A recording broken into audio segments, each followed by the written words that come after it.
Hello mates, welcome back to another episode of the FIVE8 Take. If you're new here, do subscribe, engage, like, share, and help us get back to where we were before. I hope you enjoy this discussion. And as always, this episode is brought to you by loanoptions.ai. Loanoptions.ai is Australia's first artificial intelligence loan marketplace for personal, business, and car loans. Their AI tool plugs into all major lenders across Australia. So if you're in for a motorcycle loan, a car loan, personal loan, business loan, equipment loan, you want to get your titties done, you want to get your feet done, go to loanoptions.ai/58. They have you covered from the moment you register to put your details down. They'll facilitate you from that point all the way to you getting your loan. They're one of the best in the business. They are the best because they sponsor us. So, loanoptions.ai/58. Now, let's get into this episode.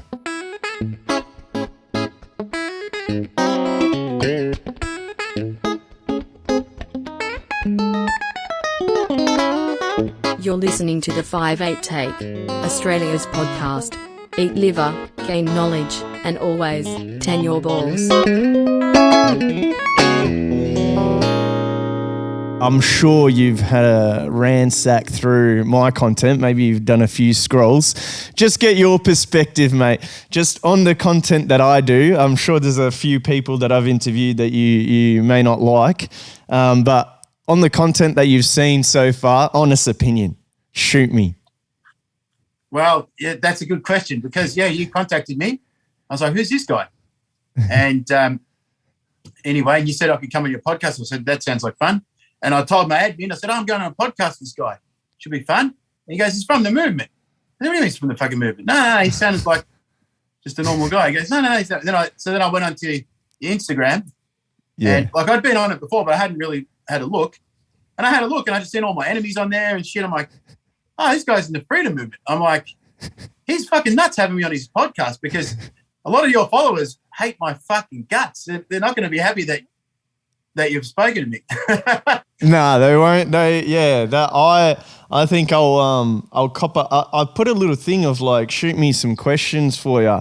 And instead of people writing in the question box, they just decided to DM me and abuse me. I'm like, what is this about? I didn't know that. I didn't know that. You put a post up. I didn't see that. Yes. So I put like a little thing up on my Instagram stories, like just some questions like I think I reposted your latest Instagram post and then I was like, what's some questions that you'd like to ask Lance? And just straight DM of abuse. I'm like, just add some questions and that's fine. I don't need abuse. Yeah. You seem to ruffle some feathers, mate. Oh, people hate my guts, People when I get, those abusive DMs. I get them all day, every day. Abuse, threats, you name it, and all day, every day. And I just sort of have fun with it, Sometimes I screenshot them and repost them for a laugh, and I sort of enjoy it, So I just think I don't know what they think they're going to achieve by inboxing me to threaten me, and I get the threats all the time, and every time I give the same response for 2 years now. I swear on my daughter's life, you're not going to do anything to me.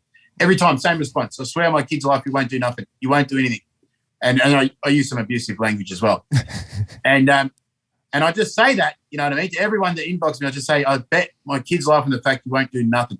Just so that 2 years on, I've had hundreds and hundreds of threats, and here I am.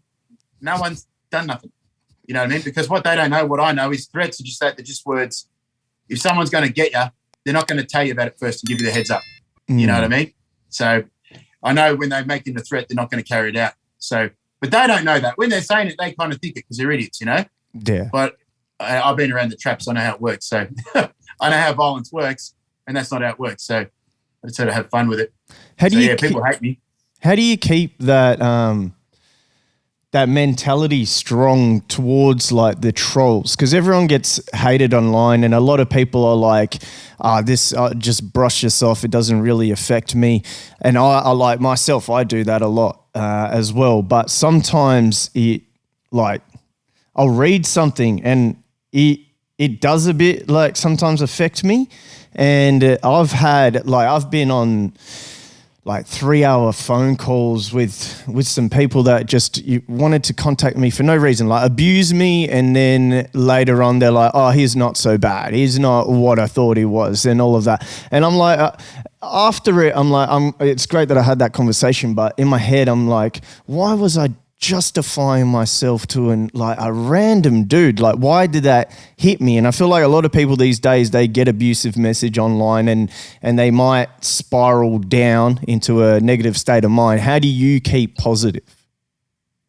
That's a good question. Well, for me, first of all, I've got nothing, I can't complain. I bring this on myself. So all the hate and threats and abuse and defamation, they go after my wife, the freedom movement, give my wife bad Google reviews. They ring her in the middle of the night, threatening her. I got Rebel News that got a sustained attack on my wife for over a year now. It's ended up in the federal court. And they go after my wife. My wife cops a lot, and I cop a lot. But I can't complain. I have no right to complain because it's cause and effect, and I've caused it. So I'm as I do my anti-scamming activism, but I do it in a way like there's no holds barred. I'm ruthless. I'm unfair.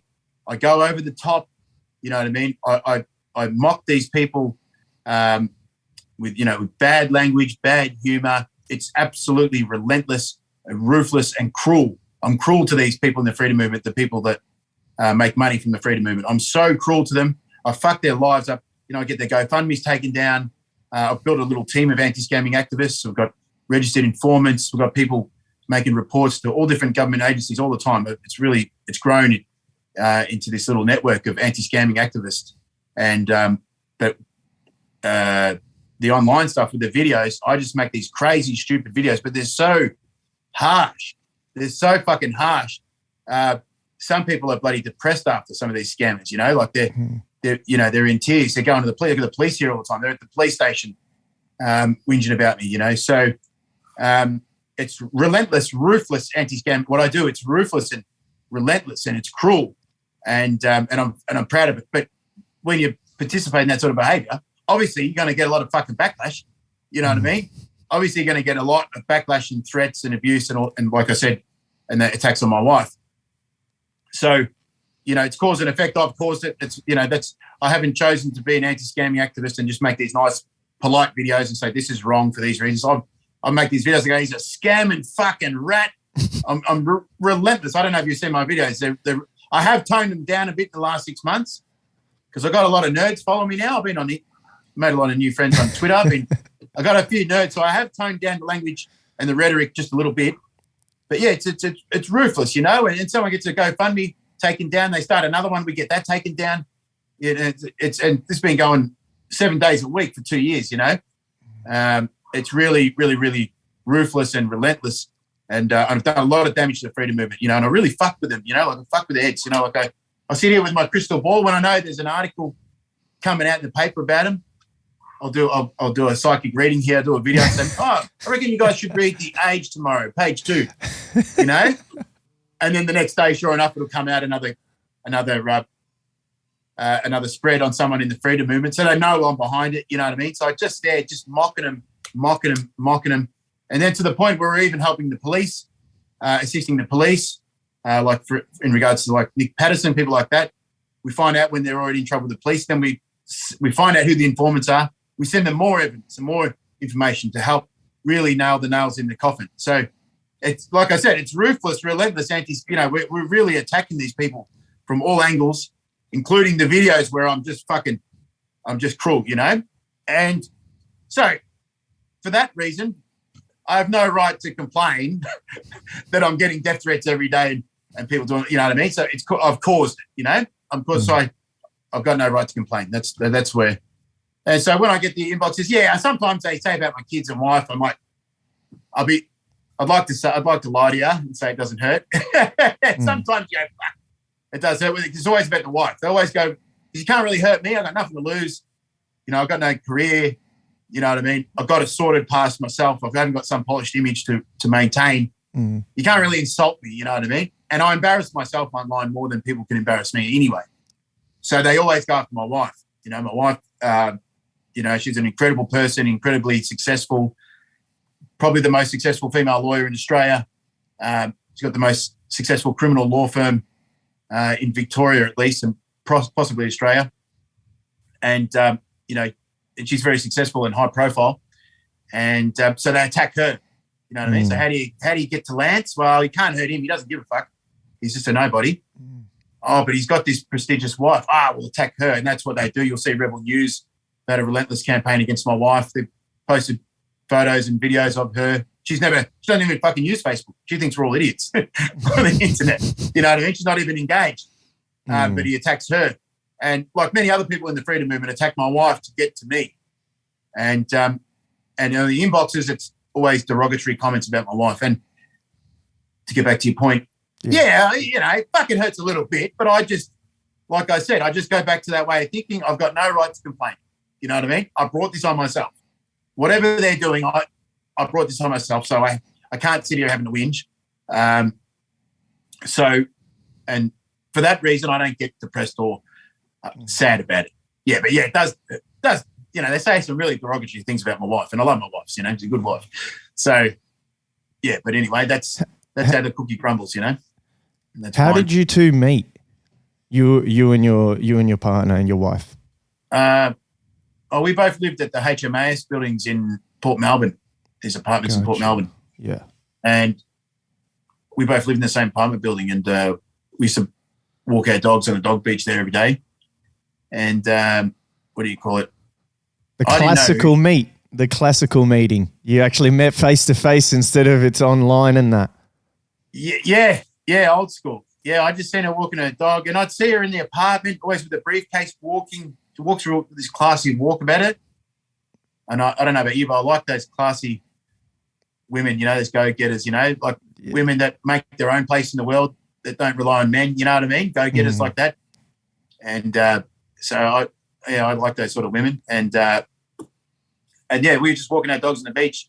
I just stalked her for a while, for a few months, and then eventually asked her out. And then next minute, we've got 3 kids. So what was? I hope you don't mind me asking, but what was the opening line that you do? Like, men these days can't even go up and speak to girls at cafes anymore. You want to hear it? Have hard. Yes, please. You want to hear it? I've never said this. It's fucking cheesy. I want to hear it. Pickup line. Go ahead. Fucking what was cheesy. it? I've never said this online before, but I'll give it for your podcast. Thank you. So, where we lived in the car park, I would see her in the car park. She had a Porsche, and I'd see her walking from a Porsche, and I'd be in the car park. I had a 250 two-stroke motocross bike, full motocross. I used to ride it on the street around Port Melbourne. People used to trip out. Yeah, like, who just does that in Port Melbourne? So anyway, and so I'd always be in the car park putting the bike away, and I'd see her there. And then one day, I came down on my dirt bike to go out of the driveway, and I could see she was parked outside the car park. She was in her car on the phone. And sorry. Let me start again. I'd seen her parked outside in the car on the street, and I thought, I want to go up to her and approach her and talk to her, but I can't just rock up to her car, knock on her window and go, "Excuse me, I like you." You know what I mean? Well, yeah. She'll call the cops. You know what I mean? She's going to call the cops for stalking. Anyway, so I'm like, I need a what do you call it, like a prop. So I jump on the two-stroke. I thought I'd ride up to her on the bike. Hey, how are you, you know, on the bike. But then when I rode down the driveway to the gate, I forgot my clicker. Yeah, so I went down the driveway of the building, and then I'm at the gate. You can see through the gate, but I didn't have my fucking clicker. And then I'm fucking stuck there. I can't get it. I can't get the bike back up the driveway now. I can't turn it around. It's a real steep driveway. I was like, fuck. Now I'm stuck. So I was stuck like an idiot. And then, so I had to call out to her. I was like, Zahra. I knew her name by this time. I was like, Zahra. And then she's like, stuck her head out of the car. So I said, can you click the fucking thing? So she clicked it so I could get out. And then I rode up to her car. I said, "Hi, I'm Lance. How are you?" And she's just looking at me like, "Who the fuck is this weirdo on a two-stroke in the city with no helmet?" No helmet as well. Yeah. And I said, "Hey, I'm Lance. How are you?" Blah, blah, blah. She goes, "All right." Then I took off to the mono down the street. And then that's how I broke the ice. Yeah, that's how I broke the ice. It's pretty fucking cheesy.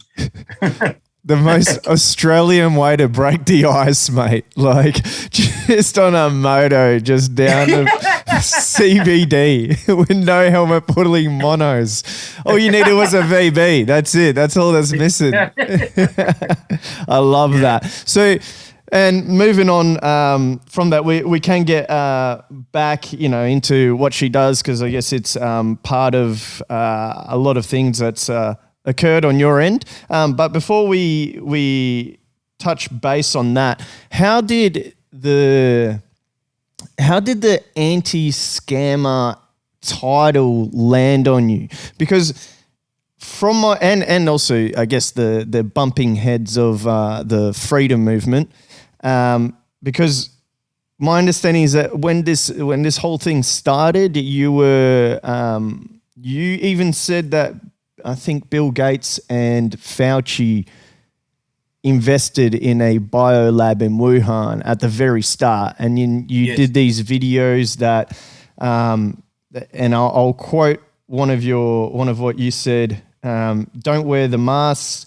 They can't fine us all. And if you get a fine, don't pay it. What do you think they're going to do? Nothing. It's a hoax, a bluff, is what you said. So what changed from that mentality, and then what led into the activism, anti-scamming activism, that is? Yeah, well, I remember that day. I was in the gym. I was in a mate's gym in a factory. I heard it on the radio that they're going to mandate the mask. And I just had that initial reaction, like, fuck off, tell me I have to wear a mask. Yeah. I just had that initial reaction, like many people. So I've got a little bit in common with some people from the freedom movement, in fact. So I just went, yeah, fuck, tell me I've got to wear it by law. Fucking, I just didn't like the sound of that. I just pulled out my phone and made this video in the gym. Just as I heard it on the radio, I made the video. Said, fuck it, they can't find us all. And in regards to the fines, I know that the courts, they're very relaxed with fines, you know what I mean? Like, I haven't paid none of my COVID. I've got like 8 COVID fines. I haven't paid them. I haven't heard back from them, you know what I mean? They don't really chase fines, especially for people like me that don't have any money. They just, they don't really chase it. So that's what I was saying. Don't worry, they can't fine us all, you know what I mean? And if they get to the point where they've got a ridiculous amount of fines unpaid, the government will just fucking wipe them, and which is what we've seen. We've seen them throw out thousands and thousands of fines, So so that's what I said, And then when I seen the news article saying anti-masker, I thought, I don't like the sound of that, anti-masker. I thought, I don't like the sound of that. I don't want to fucking be an anti-masker. I'm not that against them. So I ended up deleting the video. And it was a good video too. It was up to about 25,000 views. So it hurt deleting it. It's like, but I deleted it because I thought I don't want to be an anti-masker. And it was just a knee-jerk reaction, that video. And with time, I sort of got used to it. I barely wear the mask now anyway. I hardly ever wear it. But why did the phrase, sorry not to cut you off, but why did the phrase anti-masker sort of throw you off so much? Well, because it's when you think of anti-masker, you think of some of the cookers and wackos in the freedom movement. You know what I mean? You think of those people, and I thought I don't want to be in that same bracket. And for disclosure, in case anyone trips me up, there probably is a video somewhere I made, probably at the start of the thing, where I'm talking about how the masks don't work. So I'd read something online explaining how the particles. Oh, the carbon dioxide. Yeah. You're breathing in your own carbon dioxide. I think that's they quoted that in a Daily Mail article of you saying that. Yeah. Yeah, I said something along those lines. So I'm just letting in case someone brings that up later. Yeah, I did say that, and I don't know where I stand on that now. I haven't deleted the video. I've left it up. I've left up heaps of these videos that I made, and so it doesn't look like I'm trying to hide. But yeah, I did say that, and I'm unsure whether the masks will work or not. You know what I mean? There's a lot of people saying they work. A lot of experts say they work, and some experts say they don't work. So I don't really know. They'll probably help. I I mean, I was just on a plane recently and I didn't wear a mask. Everyone else was wearing a mask. I didn't wear mine. Just couldn't be bothered. And I did get it when I got back, and my family didn't get it. So maybe they help, you know. Maybe they help, maybe they don't. I don't really know. I'm just on the fence on that. Yeah. So was that just the anti-masker thing that was just changed your mind completely, or what? Where was the switch of okay, no, I now completely believe the narrative that's been put forward? No, that wasn't it. Not at all. I can tell you where I changed. Two things that made me change. Firstly, I was watching Sky News, and Sky News do a really great job of raising doubt in your mind, you know, to lay people like me. Basically, lay people, uneducated people like me, we're going to watch Sky News, and even though they're not saying it, you're going to walk away thinking to yourself, okay, the Rona is fake, doesn't exist, and this is just a big conspiracy. That's how you're going to lay people like me are going to come away from watching Sky News thinking like that, specifically Alan Jones. And so I was watching a bit of Alan Jones, and that was what was raising doubt in my mind. And I was thinking, none of this makes sense. And so I was listening to that. And then when Alan Jones lied, that's around the time where I had a light bulb moment. But there's two reasons. The other reason is a financial reason. But all the other people saying the same stuff as I was saying, I noticed they always had a donations link. It was always about money, money, money. And somebody from Reignite Democracy Australia rang me and wanted me to join. Heaps of people from these little groups rang me, wanted me to join. I thought, why do they? Well, there's nothing special about me, but they all wanted me to join their groups. You know, Peacemakers, someone from Peacemakers called me. All sorts of people wanted me to join. And I think they're just using me. Back then I had a little bit of a reach. Like I'd make a video and I could get viral videos, where now my views are down. But I suspect, because they all need lawyers, everyone, you know, because they're always needing lawyers, the freedom movement. And because my wife's a lawyer, I think maybe that's why they wanted me in the freedom movement. So it wasn't me, it wasn't my good looks. I think it was really, they were thinking that maybe my wife would be of assistance. Right. Because then after that, I seen that they started taking on all these crackpot shithouse lawyers like Serene Teffaha and Nathan Buckley from GMB and all these bottom feeder lawyers, these broke lawyers that joined the freedom movement. So I'm like, see, that's why they wanted me, because I'd love to have a proper lawyer in the freedom movement. And anyway, so they all wanted me to join the freedom movement. But then I seen it was always about money, money, money. It's like, well, hang on. Why is it always about, why are you always asking for the fucking money? We're just, you know what I mean? We're just giving out info here. Well, it's just always money, money, money. You know, so I woke up to RDA, like they wanted me to join, but I straight away realised it's just about making money for them, you know? And then obviously the other 50 people making money from it. I was like, fucking these rats, this is all about money. So then I didn't trust what they were saying anymore, because I realised they were just motivated by money, and I'd catch them lying. And then the other part of the light bulb moment was Alan Jones, when he said that the lockdowns were causing all these excess in suicides, right? Yes. No, of course, people locked down, depressed, committed suicide. Makes sense. All right. And he said it. He looked straight at the camera and he was saying it a number of times. All the suicides. Yeah. The suicides. Now, I didn't realise that a famous journalist on a big platform would look straight in that camera and just fucking flat out lie. Like, I know journalists lie, but I didn't know they'd lie like that. I didn't realise they'd lie that blatantly. And I went to go look up the suicide rate, yeah? Questioning everything they say. There was no suicide rate. It's only released annually. Yeah. And it wasn't out for months. I'm like, how's he staying suicide? You know, and as time went on, then they're using anecdotal evidence. Oh, funeral directors are saying, what the fuck is a funeral director got to do with it? What, do they look at death certificates, do they? And look at, you know what I mean? That's anecdotal evidence at best. So anyway, so you see, around this time when I was making the transition, I was like, how's he saying excess suicides and there's no suicide rate to go off? So what's he talking about? And then as well, RDA and all these other groups, always money, money, money, donate, donate. I was like, what the fuck? And then all these court cases to challenge the government, and they're all asking for money. I'm like, that's not how it works either. You know what I mean? You don't ask people for money to challenge the government. It's not how it works. You know, if the case has got merit, big firms, hedge funders fund it. You know what I mean? There's a whole section of the Victorian Bar that do pro bono work. My wife just did a case pro bono, the Lawyer X scandal. 9 years now, still working on it. 9 years later, working for free, pro bono, hasn't asked anyone for money, to the High Court of Australia. Imagine how expensive it is to go to the High Court of Australia. 9 years of work. Didn't write a book, doesn't talk about it on Facebook, doesn't ask for donations. That's how it's done. If the case has got merit, good lawyers come out of the woodwork and they will fix it for free. So when I was seeing crackpot lawyers like Serene Teffaha crowdfunding, I was like, well, that's not right. The cases haven't got any merit anyway, and that's wrong. So it was all coming to me. I was like, so the freedom movement is all about money. They're just scamming people out of fucking money. They're full of fucking shit. Got Alan Jones here saying suicides are through the roof. So you can see around this time, I was like, this is all fucking bullshit, you know? And then you start to meet people that have had the corona as well. Then you start to realise, oh, fuck, maybe it is fucking real. You know what I mean? Maybe it is fucking real. But then when the suicide rate came out, it comes out annually, I think around June. When the suicide rate came out, it was down by 2. Yeah. It was down. I was like, what the fuck?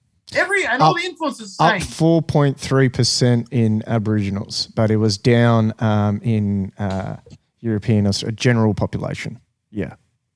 Yeah, down. It was down by 2, not up. Yeah. So everyone in the freedom was saying, oh, you're killing people. You're killing people, all the suicides because of the lockdown. That was a lie. And did anyone come out and say, oh, yeah, look, we shouldn't have said that? They never correct themselves when they're wrong. You know what I mean? I'll correct myself if I'm wrong. They never correct. They just move on to the next thing. Or they start saying that the stats are bullshit. It's, you know, no, the stats are bullshit. And anyway, so that's when I flipped and just started making all these videos going, they're all fucking dogs, and just started making these ruthless, like I said, these really rude, ruthless, antagonizing videos, you know, just started calling them out, just did a big dummy spit, you know. And then suicide stats came out again the next year and they were the same. There was no more, no less, you know. So what do you call it? The lockdowns didn't kill anyone. No one, not one fucking person, you know. So, and where's all the freedom movement people that were going on about suicide rates? So that's all they were saying. Are they coming out saying, oh, we got that wrong? They don't say shit. These are bad people, you know. That's in my opinion. So when let me get if I'm analyzing this correct. You realize there's misinformation from both sides. Initially, you saw misinformation coming from general mainstream news, what you felt was misinformation, and then you went down one path, and then you realize that there's misinformation in that path, and then you see misinformation across both boards, and then you realize that locally, not only is the mainstream of both sides putting out misinformation, but then you realize locally one side was scamming. And so that pushed you more to this side to be against that side. Is that a right assumption? An analysis, I guess? Yeah, that makes sense, yeah. I don't like people scamming people out of money. And a lot of people say to me, like I've got some friends that are some clever friends, smart, educated sort of friends, and they're like, mate, what do you care? What are you doing all this shit for? It's fucking stupid, you know? What do you know, like if people are stupid enough to donate, they deserve it. I hear that a lot. If people are stupid enough to donate, they deserve it. And the first time I heard that argument, I was like, I thought, you know, you got me stumped there. And then I thought about it for about another 10 seconds. I went, no, it's not. I'm a bit dumb myself. You know what I mean? It's not all right to, I'm sticking up for the dumb people. It's not all right to rip us off for frivolous donations rounds, for frivolous court cases and whatnot, to challenge the government, you know. No, it's not okay to rip off dumb people. No. So I can't let that slide, you know. It's wrong to take financial advantage of people in a pandemic, you know. And then I've watched a few docos about pandemics and things since this, and I've seen this is not a new thing, you know what I mean? This is happening 100 years ago, 200 years ago. But before the con artists and scammers, they had the town square, yeah. But now they've got the internet. They got reach around the world. You know what I mean? So scamming people for donations, it's a big multi-million-dollar business. You know. So and that's what I'm trying to fight. When is it okay to for a donation to occur. For example, if someone enjoys the person's, if it takes them out of their mundane life and it's entertainment, is it okay for that person to support those people? Is it okay when do you feel it's okay to donate to an individual or a cause? In terms of legal fees in court cases, donations for legal fees, that sort of thing. Well, that's why we have big law firms like Slater and Gordon that do no win, no fee. That was the point of that. So that's to give the everyday man access to the legal system, you know. So if you've been poisoned by, you know, a fly spray company, a big multi-billion-dollar company, and you've been poisoned by them, and you want to litigate against them, for me and you, it's out of reach. You know what I mean? You need $500,000 or you need hundreds of thousands of dollars to sue them, and then if you lose, you're liable for their fees, and you're bankrupted. You're fucked. So the small guy hasn't had access to the courts because of that reason. Are you there? Just cut out. Yeah. Yeah. So big firms like Slater and Gordon, that's why they were started, so they can take on cases no win, no fee. So they'll take on your case, and you don't need any money. So they can fight the big guys for you without any money. And then when they win, if they win, then you get your payment. But they take a fucking big chunk out of it. They're ruthless. You know what I mean? You know, if you get 50 million, they're keeping 30 of it. You know, but it gives. You know, so that kind of sucks. They're greedy. They take a massive chunk of your payout if you get a payout. But the payout, the percentage that that person did receive, they wouldn't have got otherwise, because they wouldn't have had access to the courts, to that sort of thing. To take on litigation against a big company, you've got to have deep pockets. So that's why those companies have been set up, and they're there. And if they won't take the case, that means it's got no merit, right? So all these cases you see crowdfunded for, that's because the big firms wouldn't touch it. That's because no one would touch it, right? And so, which means you shouldn't be fucking crowdfunding for it. If it's got no chance, no merit, no chance of success, then you shouldn't be selling people false hope and taking their money off them so that you can fight cases guaranteed to lose, like we've seen the last 2 years. I've said it a million times. They will all fucking fail. And here we are having it just every couple of weeks, see another one thrown out, failed, another one thrown out, just constantly, all of the challenges thrown out. And that's what I said from the start. They're going to fail. And here I am saying, I told you so. And so they sold all those people false hope, wasted fucking millions of dollars for what? To waste the court's time and to waste people's money. So I say that's wrong. And if their cases had merit, those big firms would take it. No win, no fee. Now, here's the thing. If they won't take the case, it's because they only take the case if it's got a chance of winning. Yeah. If there's no chance of it winning, they're not going to take it because they only get paid when they win. It's no win, no fee. They only get paid when they win. So that's a really good thing. So you can take the case to them. If they say we don't want to do it, then you know it had no legs, right?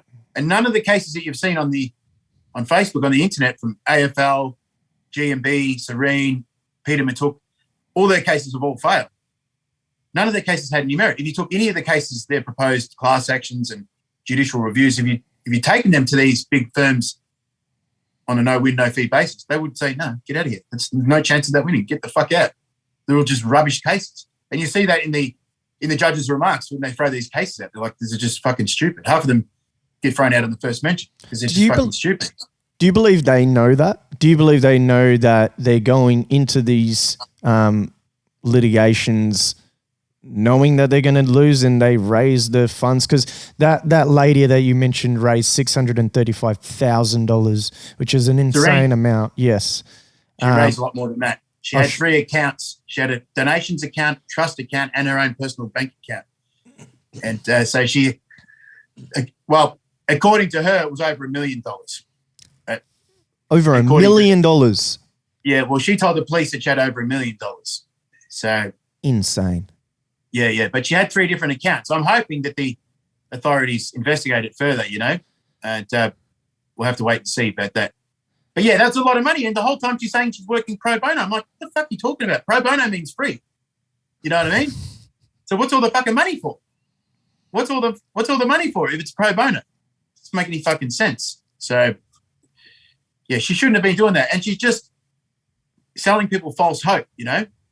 It's just like there's no chance of it winning. You see, did her cases win? What happened? Nothing. Just like I said. And all those people lost that money. So I say that's wrong.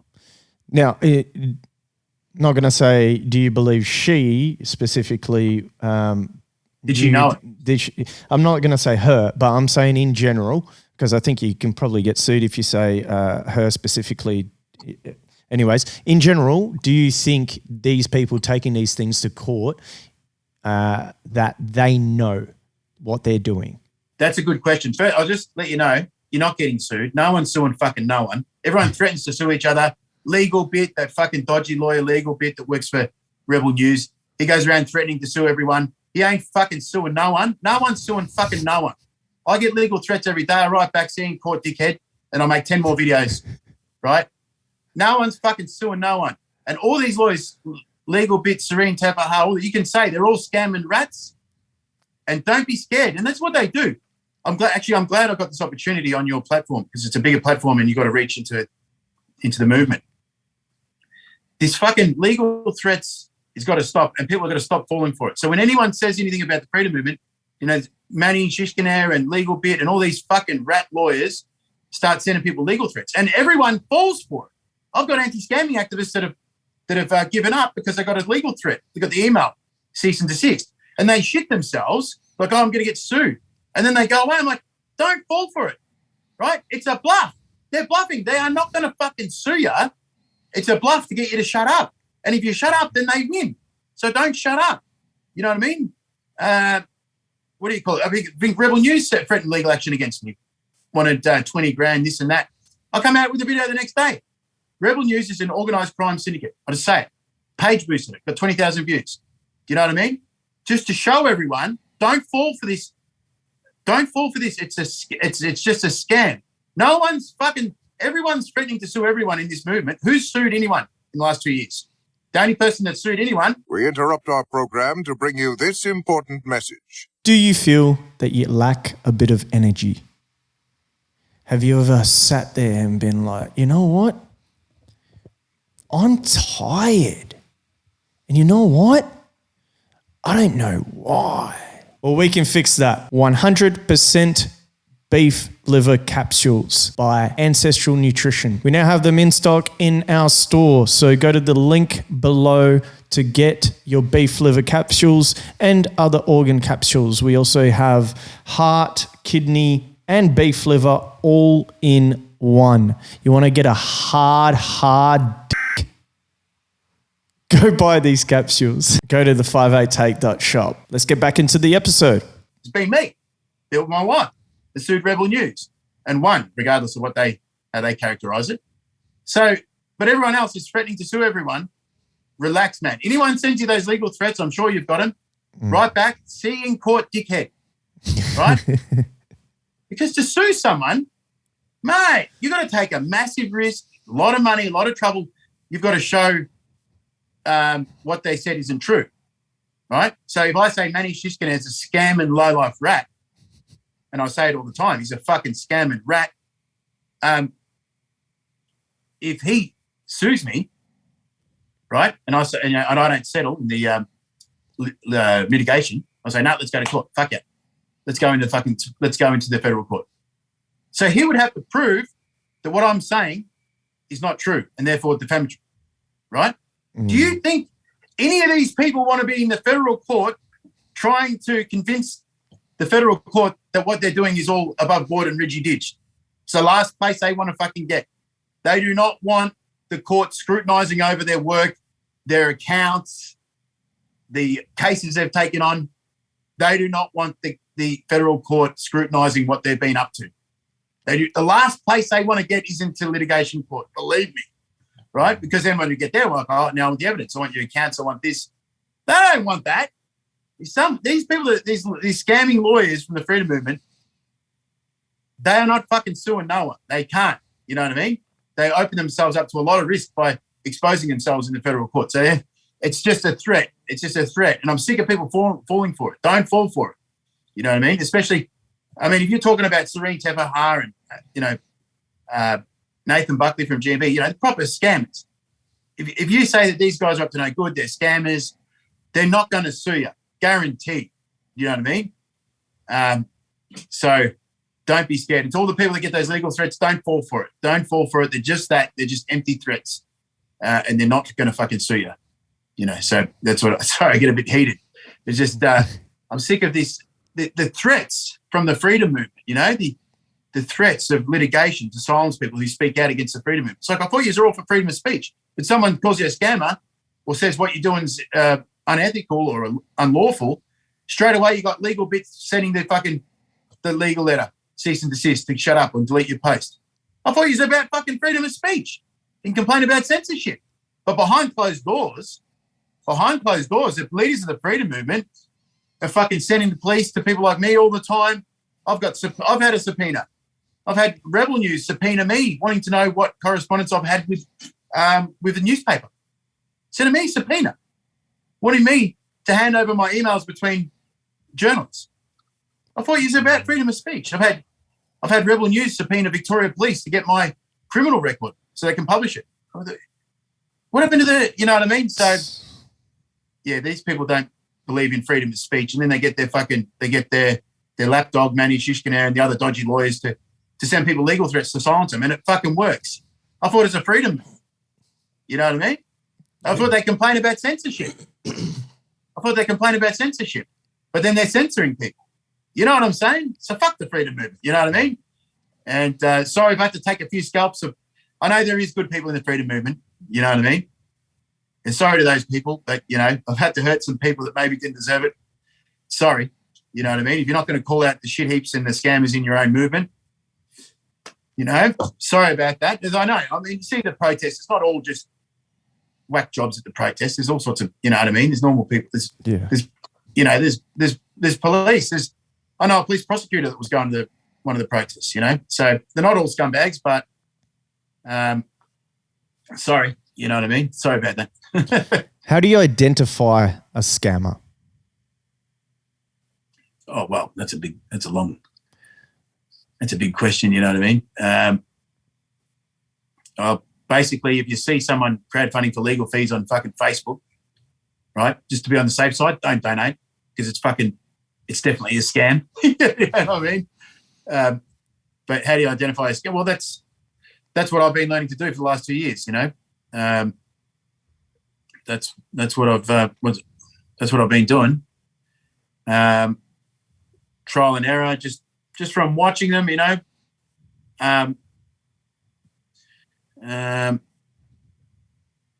I don't know how you identify a scammer. I want to page on Facebook. And you'll see all the scammers. I want to get into like Rebel News and Reignite in a little bit, but you identified Dave Oneegs to be a scammer. So when you identified Dave Oneegs to be a scammer, what were the things that sort of gave you the red alerts or the signs that he is in fact a scammer? With him, I didn't really do much videos on him too much, and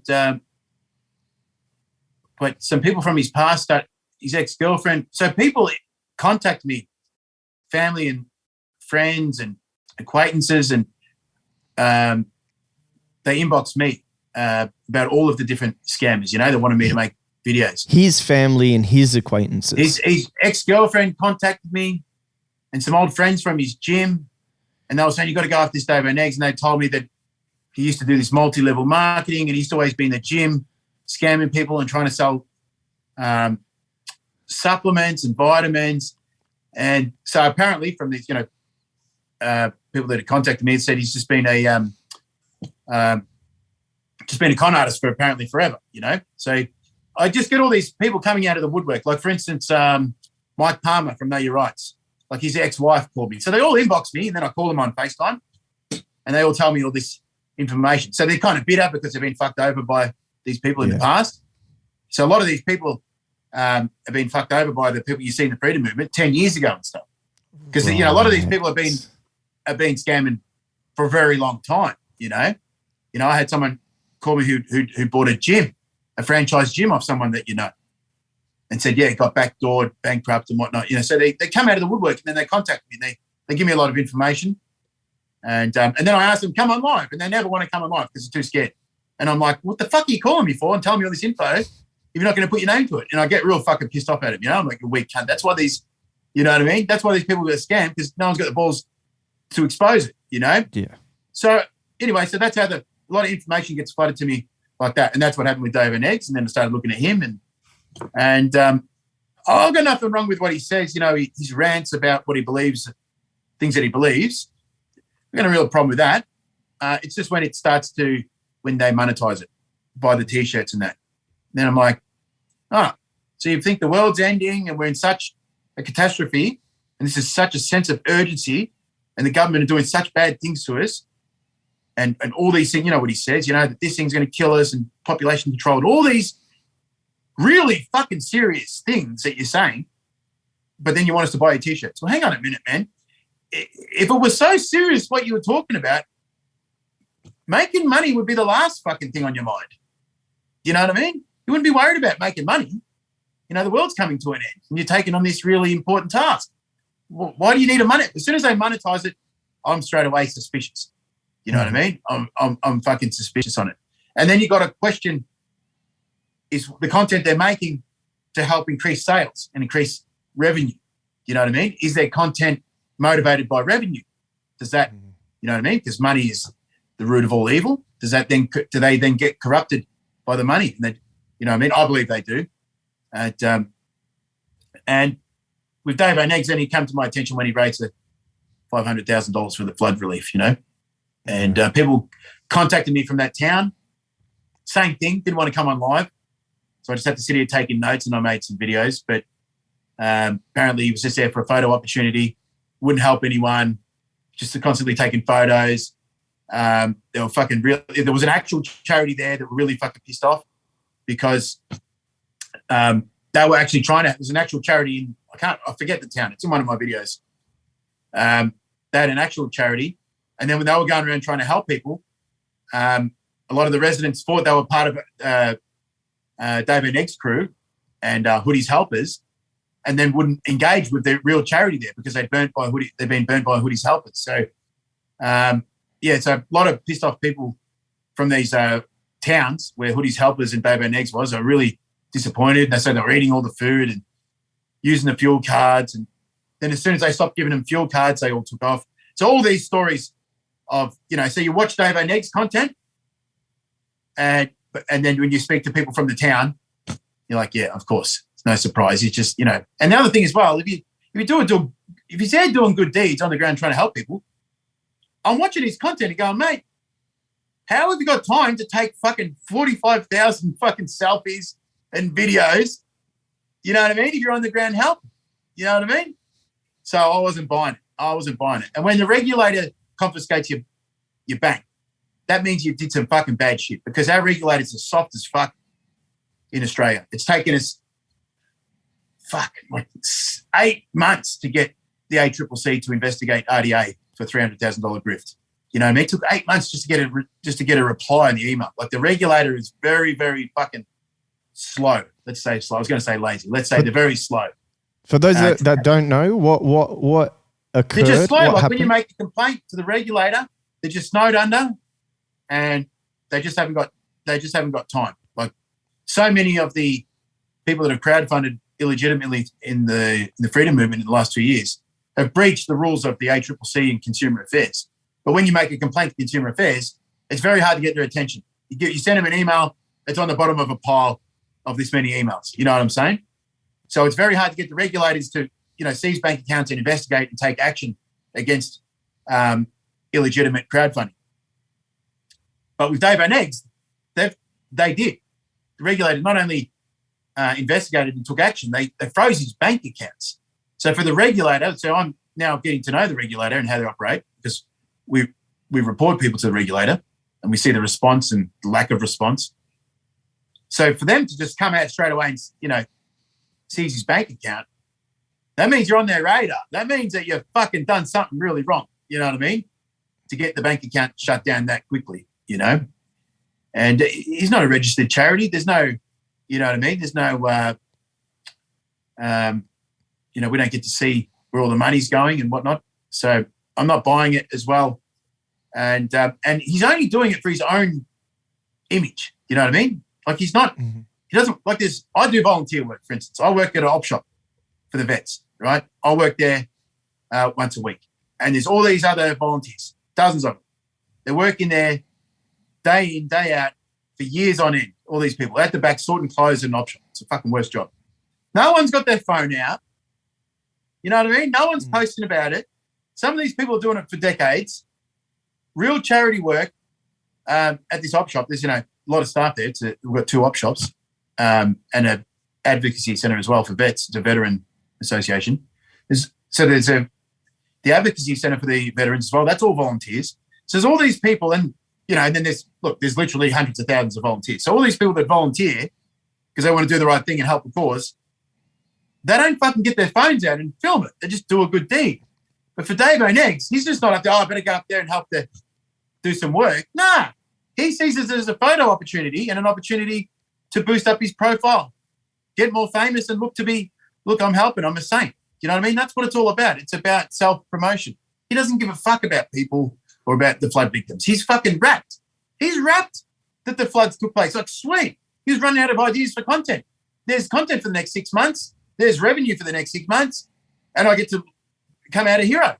That's all he's thinking. He's a professional scammer. You can see I've posted videos of him doing, you know, multi-level marketing 10 years ago. You know what I mean?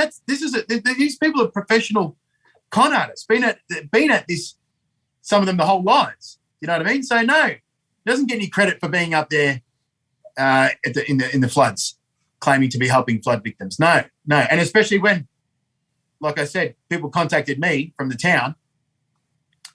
They were telling me their experiences of seeing him up there as well, which was no surprise to me whatsoever. Just there for a photo opportunity. So no, even if he did do some good and helped a few families, maybe he did, I'm not going to give him the credit for it. He can get fucked. That's where I fucking stand on it. Yeah.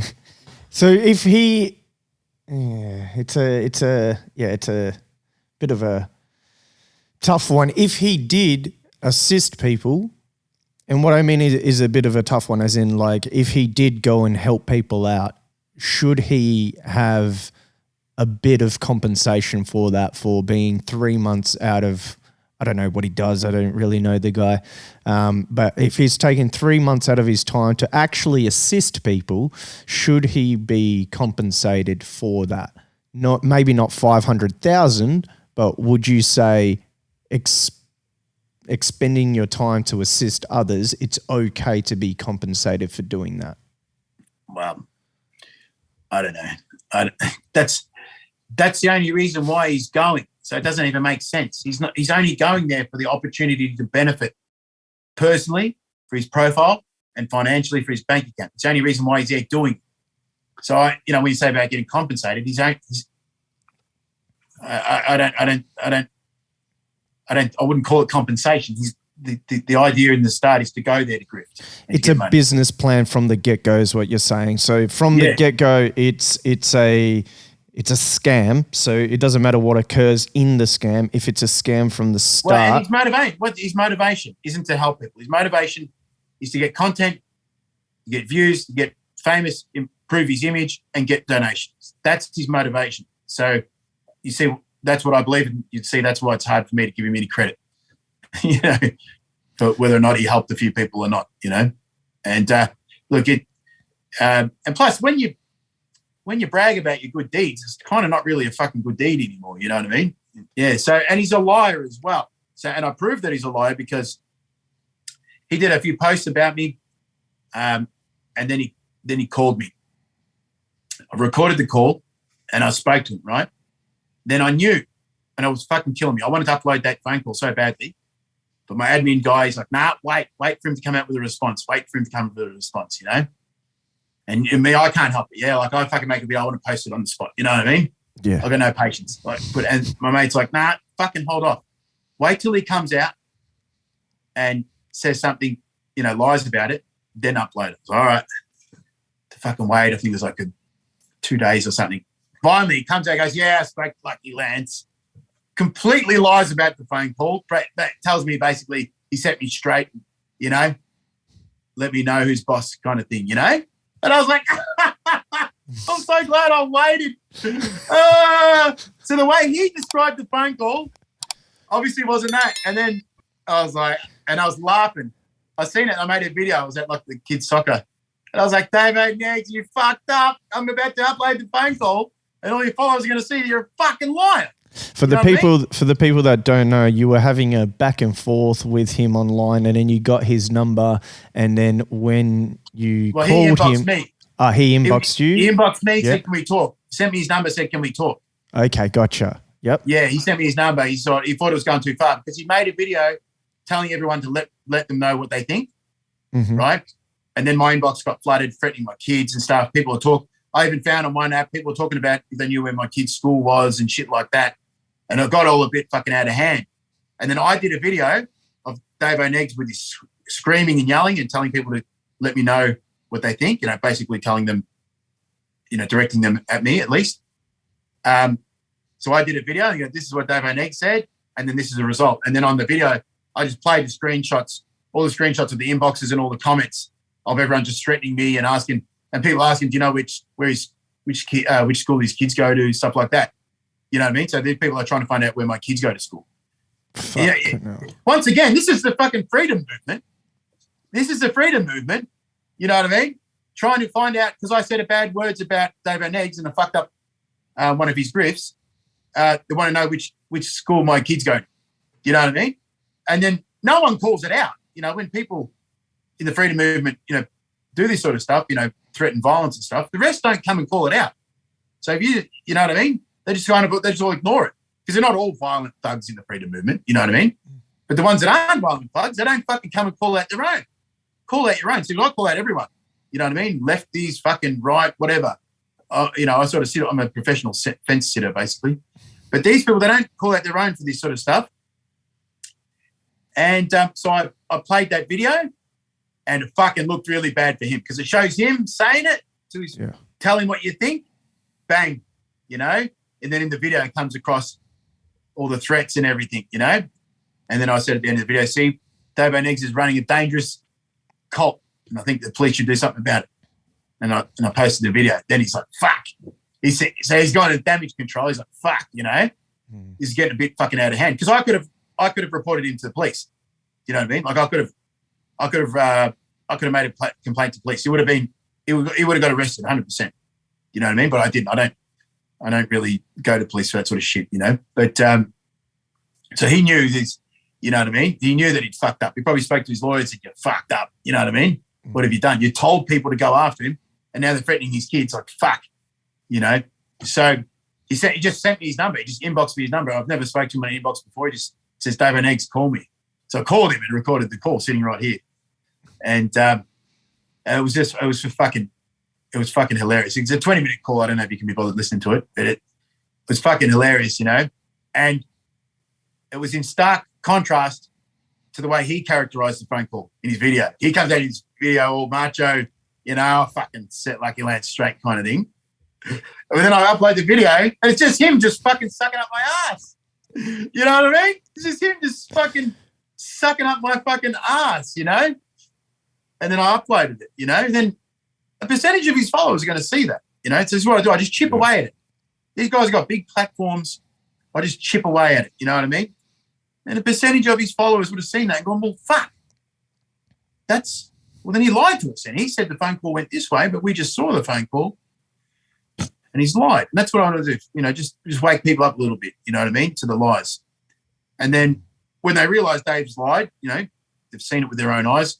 In the future, hopefully they'll have their blinkers on when they listen to him talk in the future, start questioning him and hopefully stop giving him money, you know. So that's what I do, you know, just try to raise doubt, just chip away at it. Now, beyond Dave Oneegs, we have other very influential people of the freedom movement, and they have, what I understand, they have IVOs out on you, so you can't speak on them, but their organisation, what's your thoughts? That's the IVOs here.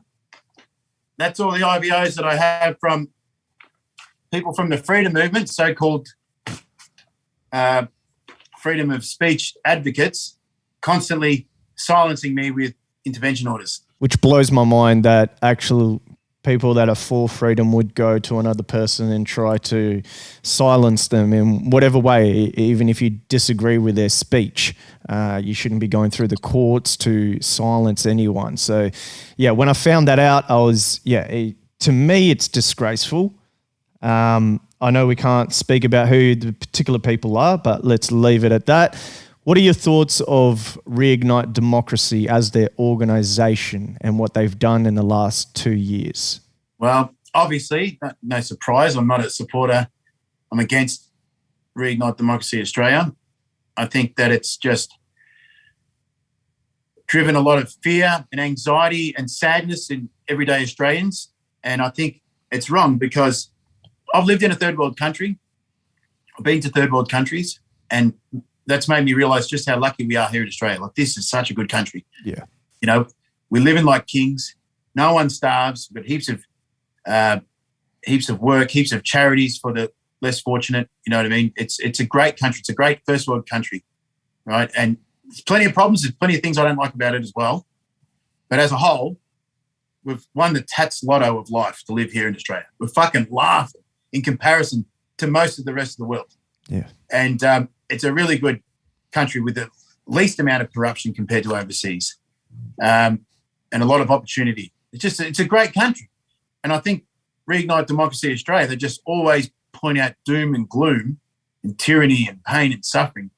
And then the followers of Reignite, which is a lot of people, they feel helpless and pessimistic about living here. They think that it's all corrupt and it's all fucked up. I'm like, well, that's fucking wrong. You know what I mean? Just always going on the doom and gloom content and making people feel miserable about living in Australia when it's such a good country. I just think that's wrong. I just think that's wrong. You know, there's plenty of things that, you know, could be better, and there's plenty of things wrong, yes. But if you watch Reignite Democracy Australia's content, there's nothing positive there. There's nothing positive. It's just all how bad everything is and how bad the country is and how bad the government is. It's like, don't the government give any credit? Like, we've fucking got so much opportunity. You know what I mean? We live in such, you know, so great compared to overseas. They don't give any credit to the government whatsoever. You know what I mean? It's just, I think that's wrong. And I think I think Reignite Democracy Australia at its heart is motivated by money. I mean, I just seen them raise $300,000 for a bail application. And this is where I'm different to most people on the internet, is because I've been in the legal system fucking my whole life. I've been in a lot of trouble. So, you know, I've been to many bail applications myself. They do not cost $300,000. You know, cost you know, starting range at about $2,200 for a bail application for a real shitty lawyer. You know, $300,000. Is that a real figure? $300,000. $300,000 for a bail application. For a bail application, right? Even with a QC for a bail application, it might cost you, with a big firm and a QC for bail application, might cost you 20 grand, right? That's with a QC and a law firm. You know, so your lawyer and your barrister, your QC, maybe 20 grand. So where's the fucking $300,000? And then on top of that, I seen John Schmidt, another scammer. I seen him come out and say that the lawyer that he'd hired was actually working pro bono. I'm like, here we go again, sort of Serene Teffaha all over again, charging people money for pro bono legal fees. Pro bono, see, people, that's the other thing as well. People don't even know what pro bono means, so they don't pick up on it. Yeah, so people don't understand it, so they don't pick up on it. Pro bono means free, right? It means free. So if the legal fees are free, what the fuck is $300,000 for? You know what I mean? So I say that's wrong. So I say that's wrong. And you know, the only time I might agree with something like that, say if there was a bail application for somebody and they asked the lawyer, how much is this going to cost? Got a cost disclosure agreement. Oh, it's going to cost you $4,000, $6,000, whatever it's going to be, $10,000, whatever. Then post that up and say, look, this is the legal fees. Can we raise this? And they raise that. That would be fair enough. But they always raise 10 times whatever the fucking legal fees would be. And usually for cases that have no merit and shouldn't be in the courts anyway. So I say that's wrong. So, and therefore, just for that alone, I think that's enough reason not to support Reignite Democracy Australia, and for me to just call it a scam, call it an organised crime syndicate. I think that's enough reason right there. That's unforgivable to take that much money off vulnerable people, especially in this time as well. We're being locked down, people out of work. Yeah, so I say that's whatever good they may have done, right? People that watch your show probably think they've done good. I don't. But for whatever good you may think they've done, surely that's that's overshadowed by them stealing $300,000 off people for a fucking bail application. Surely that undoes all their good work if they have done good work. That's where I come in. Fair enough. And there's another person in Melbourne that's got an IVO out on you. But what are your thoughts on Rebel News Australia? Do you think they've done a lot of great coverage over the last 2 years, or do you think that's an organisation that shouldn't be in Australia since it's Canadian owned, but there are foreign investors in Australia? What are your thoughts on Rebel News Australia? It's just a dead set scam. They never sue anyone for calling it a scam. I make hundreds of videos calling Rebel News a organised crime syndicate, a scam. They don't sue. If it wasn't true, they could sue me. They don't. They never sue anyone for calling it a scam because it's not defamation if it's true. What you're saying is true. It's not defamation. So you might learn from that yourself, because you're worried sometimes about litigation threats. Yeah. If you really believe what you're saying is true, if you know it's true, don't be scared to say it because it's only defamatory if it's not true. Right? So if you know it's true, just go ahead and say it. Don't worry about the legal action threats.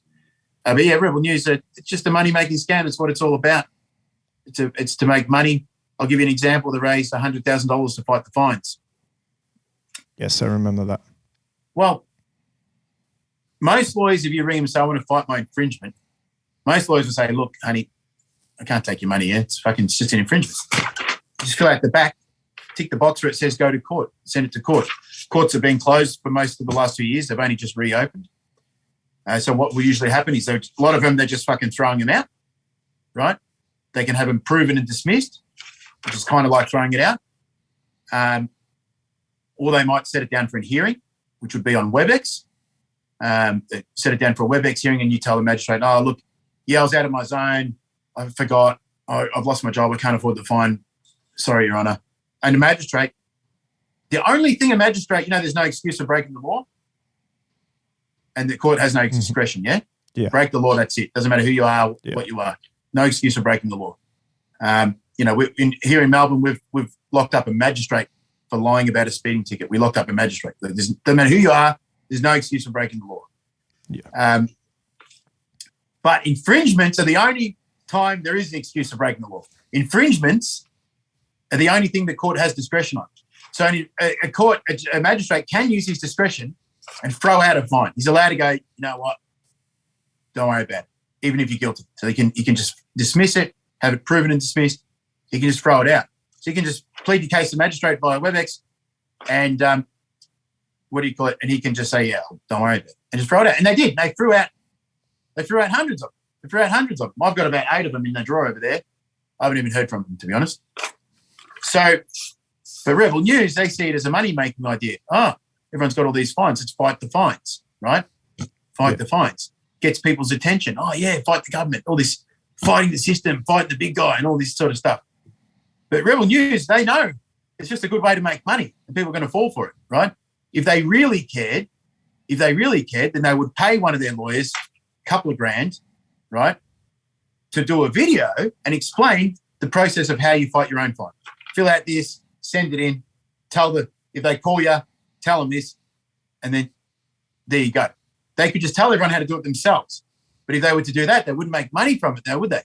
You don't make, just helping people to do it themselves, you don't make money from that. But if you say, look, we'll help you fight your fines, just everyone donate and we'll take on your fines, well, then they make all this money, right? They send it and they keep a lot of the money. Yeah, they do a few cases here or there. Let's say you do insist on using a lawyer for your infringement. Yeah, for some reason you can't fill out the back of a fucking fine and tick the box, go to court. Can't speak English, I don't know. You insist on using a lawyer. A lawyer couldn't charge you more than $1,100 to take on your infringement. If I mean, they can if they want, but if they did, you could complain to the Legal Services Board, which would force that lawyer to give you a refund, because it would be unjust to charge someone more than $1,100 to fight your infringement, because it's literally 2 minutes work for them. If I can send it in, if I can speak to the prosecutor on the phone, the way that it's operating now, everyone's working from home because the courts have been closed. And I dismissed. Bang. 2 minutes work, $1,100. You see why it's a good idea to go to law school. If I can just make $1,100 and you just for 5 minutes of work. If you do 4 of them in a day, you made $4,000 for the day. So $1,100 for an infringement. Most lawyers would say, honey, do it yourself. But if they did take your money, it would be $1,100. Therefore, Rebel News have $100,000. So they should have around, 90 infringements before the courts. Where's all the cases? Where's all the cases? Where's all the money? Where's the $100,000? And, you see down in the fine print, Rebel News say excess goes to other causes and paying staff and overheads. There you go. There it is. You see where I'm going here? It's about making money. It's about creating a sense of urgency, creating a problem. It's problem, reaction, solution. That's the strategy of these scammers. Create a problem. Identify a problem, make a reaction, and then create the solution, which always seems to result in donating money. You see what I mean? So that's what's going on. So that's what I think about Rebel News. Yeah, they're just scamming people for money and disenfranchising people with their own legal system and the police and everything. You know what I mean? To a ridiculous level. I think that's wrong as well. Just in general, just both of those organisations. Just for people that live in a country as lucky as us to feel so helpless and miserable about their country, to think it's that fucked and that corrupt and that miserable when you're living in paradise. Do you know what I mean? And then I think about people that I lived with in Tonga, in the village, who just give their right arm just to live here in Australia, just to be here. You know what I mean? Like everyone in Tonga is trying to get to Australia. You know what I mean? And they would give their right arm to live here. And Rebel News and groups like that, it's not just them. I'm not just picking on them, there's other groups. Just convincing people how miserable and how shit and how corrupt and horrible it is in Australia. And people feel shit. I see people at the protests, I watch the protests, because we watch them, because we're giving live info to police on certain protesters and whatnot. And I watch the protesters and you see some of the people crying and sad and up in arms about living here and how corrupt it is because of the mandates and this and that. They're really miserable and pessimistic about living here. I'm like, that's just fucking stupid. So to the groups that make money from this and push this narrative, I say, fuck them. I say they're evil. And it's an insult to people that live in these third world countries. So I had an idea.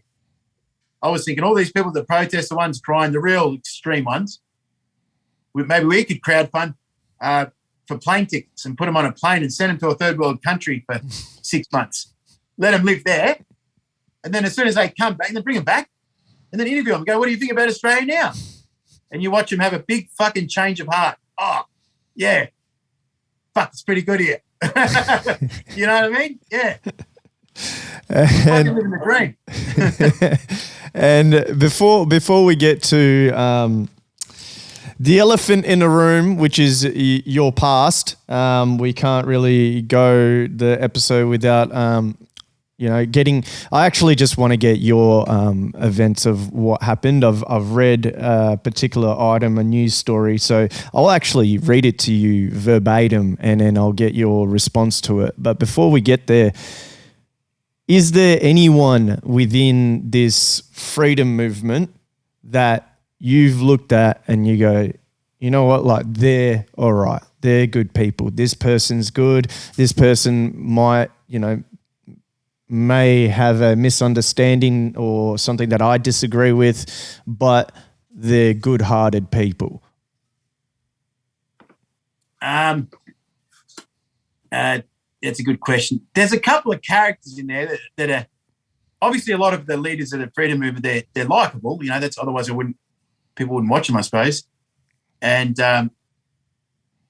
for entertainment value, you know, Jackie Dundee, you know her? Yeah, I know. Jackie. She seems, you know, I told her on the phone to start, I said, your cases will all fail. She's like, how can you fucking say that? You don't even know what they are. I'm like, I'm just telling you they'll fail. I just want to let you know they're going to fail. I said it to her at the very start. And I haven't rubbed it in, but, you know, here we are, the case has failed. And so she just wasted a lot of time and energy. But I don't know, she's got a soft spot for her. People want me to call her out. I'm like, nah, I like her. She's likable. She's a funny, quirky she seems really sweet. You know what I mean? And I think she actually believes the shit she's saying. You know what I mean? I think she actually believes what she's saying. And she's not a scammer. I think she just took too many red pills. So, you know what I mean? I don't think she's a bad person. I've got a soft spot for her. And even that Craig Cole as well, you know, he's entertaining. You know what I mean? People on my side of the fence want me to call him out or whatever. I'm like, he's fucking funny, man. And I don't see him constantly asking people for money. In fact, he even tells people off at rallies for selling T-shirts and that. He says, well, what the fuck is it? You know what I mean? So he's true to his word. You know what I mean? He believes what he's saying. It's not about money. And in fact, you know, he calls others out for selling T-shirts at a rally. So, mate, we're here protesting for freedom and you're fucking selling T-shirts. And you know what I mean? So yeah, he's a likable character, and I don't think he means well. Yeah. So does that answer your question? Yeah, it does actually. You gave two. That's honest, and I appreciate that, because you know you could have just taken the easy route and just been like, no, they're all scumbags. But it means that you know you tell the truth most of the time, which to answer that question is a credit to that. Now, I'm going to read you this because I didn't really like. What do you got? Is it the Daily Mail? This is the Daily Mail. It's an article towards the bottom half of the Daily Mail. That's where I got the quote of Bill Gates and your initial thoughts on this whole virus and narrative and everything. So I got this from the bottom. Now, I'm going to read you this verbatim until it stops, and then I'd love your direct response to it. And I quote, so it says, Simon was on a meth binge on the day he stabbed hospitality worker Paul Thornell, 38, to death on December 5, 2011. And by the way, you've gone through this. I believe you can speak about the situation now. He was approached by Thornwell outside a Peel nightclub in Collingwood and asked for drugs, giving him $180. Simon later went back to Mr. Thornwell's house in Cockatoo in wherever. Victim complained that he had ripped him off. Mr. Thornwell's father, Jeffrey, told the court he heard Simon yelling at his son to open his bedroom door after it slammed shut and went to investigate. His father says, I looked into Paul's bedroom and saw Paul lying on his back on the floor between the doorway and his bed. I saw Paul's gut hanging out, he said in red. The court heard he saw Simon holding a 20 to 25 centimetre knife before he demanded money and ransacked the kitchen before stealing a wallet and a phone, running away. In June 2013, yourself was found not guilty of murder, defensive murder and manslaughter, and walked from the Victorian Supreme Court a free man. So it says here that you went back to a person's house, you essentially sliced his stomach and his guts fell out, but you were found not guilty under self-defense. Right. What's your question? Your direct reaction to that article and those words. Well, as you were reading that, I was just thinking, fuck, it's such a shame, you know, that the media just get it wrong so often, you know what I mean? I was just listening to that, and at least half of that was just completely inaccurate, you know? And I was thinking, where'd they even get that information from? They must have just been making it up. So it's always sad, you know? I just think, fuck. Because I kind of get behind the media lately, you know, and I work with the media, or I don't work with them, but I get my followers and my anti-scamming activists to email journalists, and we see the good side of journalism. Yeah. And but when they write stuff, which they always do, that's just inaccurate. I just think, well, where did you get the information from? That's like stuff that didn't happen. Like, what did you make it up, or you know what I mean? I just don't know, where does it come from? You know what I mean? So 100%. And it's incredibly hard. You can't just sue them for defamation. This happened to me last year on July 24th. The media wrote all of this shit, absolute crap. I've won in court. There's one court in November, which, there's no chance of them winning at all. But the media did this entire piece, and I'm like sitting there like, can I sue these guys? What is this? And defamation law against the media in Australia is incredibly difficult. People don't understand how hard that really is. But yeah, sorry, mate. Bump in there. That's right. No, you're 100% correct. It is really hard. But with the media, like with your story, like the one you just read of me, they could have easily got it correct had they contacted me or my lawyers or something. They could have got it right. So I've already forgotten it. But I was just listening to you read it, the little details. I'm like, no, that didn't happen. That didn't happen. I'm like, fuck, but how are they writing stuff that didn't happen? You know what I mean? Like, where are they getting the information from? They could have simply called me or contacted me, you know what I mean, or my lawyers or whatever. So none of them contacted you for comment on this article? Because sometimes they do that. Sometimes they might email. Sometimes they do. Yeah, and ask you for a comment before they did that. So they didn't? No, not at all. And I actually tried to contact them after. Like, I sent an email, said I want a correction, you know, because there was like heaps of stuff in there that needed to be corrected. And I don't know, I didn't hear back from but like you said with yourself, did they call you? They didn't call you before writing the article. No, so they didn't. With your story, it's not that big a deal. They could have simply called you and you could have just said, you know, they said, oh, we're going to write this, you know, what do you got to say about that? And you could have went, oh, well, that's not correct. That bit's wrong and that bit's wrong. And they could have went, oh, sick. Fuck, and I'll correct it. And then they could have went to print and it would have been correct and you couldn't have complained about it and it would have been accurate, you know? Yeah. So it's lazy journalism when they do that, when they don't call the person and, you know what I mean, and sort it out before they just go to print, you know? But in regards to that case, yeah, Pete, so that's used against me, that case, all the time. And like it gets brought up in my IVO hearings. People try to say because of that, that's why they need IVOs against me, you know? And so it gets used against me. And for me, I've sort of forgotten about my past, you know? So I've redeemed myself, you know, I've become a good citizen and I don't break the law anymore. I'm not in any sort of trouble. I'm not on drugs anymore, been clean for years. And so I sort of I've moved on.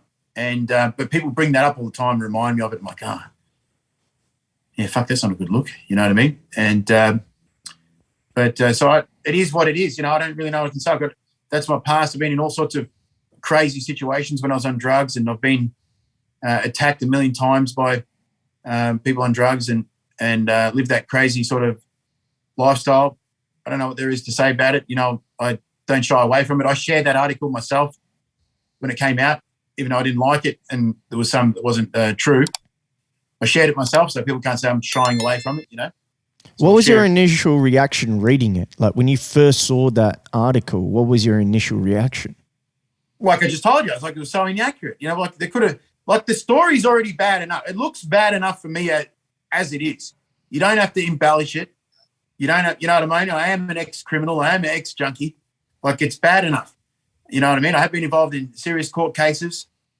You know, whether I'm innocent or guilty, it's fucking bad enough. You don't need to lie. You don't need to embellish. It's, you know what I mean? And I just remember reading, well, that's wrong, and fucking that's wrong. I'm like, fucking how lazy is this, you know? And I tried to email them to tell them to correct it, but I didn't hear back from them. And so what actually happened? Like what actually happened that night that's incorrect in this news story?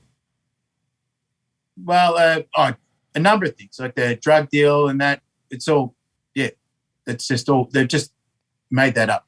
There was nothing in the court case about a drug deal whatsoever. But I don't like to talk about that case, obviously. Yeah. And, but what I will say, I don't want to comment on it at all.